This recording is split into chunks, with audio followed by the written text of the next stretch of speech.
Most popular, அதாவது ரொம்ப ரொம்ப கண்டிப்பா நம்ம சேர்த்துக்கணும், எந்த கம்யூனிட்டி யாரா இருந்தாலும் கண்டிப்பா சேர்த்துக்கணுன்ற விஷயம் வந்து இந்த மணத்தக்காளி கீரை. இந்த மணத்தக்காளி கீரை வந்து நம்ம வாரத்துக்கு 2 வாட்டி சேர்த்துக்கிட்டோம்னா, ஏதாவது ஒரு ரூபத்தை சேர்த்துக்கிட்டோம்னா, அல்சர் அந்த மாதிரி சம்பந்தப்பட்ட எந்த வியாதியுமே நம்ம உடம்புல வரவே வரும். புண்ணு உடம்பு வெளியில இருந்தாலும் சரி, வயிற்றுக்குள்ள இருந்தாலும் சரி, தொண்டையில இருந்தாலும் சரி, வாயில இருந்தாலும் சரி, இந்த ஜாஸ்னு சொல்லுவாங்க, அந்த பல்லு கிடுக்கல இருக்கிற அந்த ஹீட் ஜாஸ்தி புண்ணு வரும். இந்த மாதிரி எந்த மாதிரியான அல்சரும் வராது.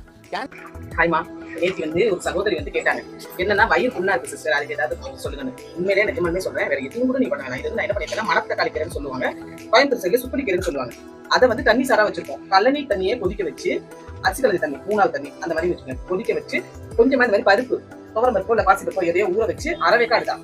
அது சும்மா லேசான இதோட சேர்ந்து கீரை கூட வெந்திருக்கு, அவ்வளவுதான். எல்லாத்தையும் சேர்த்து ஒன்னா போட்டு வேக வச்சிருக்கோம். கொஞ்சமா ஜீரகம் மட்டும் நுணுக்கி போட்டுருக்கோம். நுணுக்கி போட்டு நல்லா தண்ணி சாறு ரசம் எப்படி ஊற்றி சாப்பிடுவோம், அந்த மாதிரி ஊற்றி சாப்பிடுவோம். சாப்பிட்டீங்கன்னா ரெகுலரா சாப்பிட்டீங்கன்னா கண்டிப்பா வயிறு புண்ணாட்டும். இன்னொரு விஷயம் என்னன்னு கேட்டீங்கன்னா, அந்த இலை சுப்பிடிக்கிற இலையை டெய்லி ஒரு இலை மட்டுமே வெறும் வாயில சாப்பிட்டோம்னாவே நல்ல ரிசல்ட் இருக்கும். கண்டிப்பா உண்மையிலேயே ட்ரை பண்ணிருக்காங்க.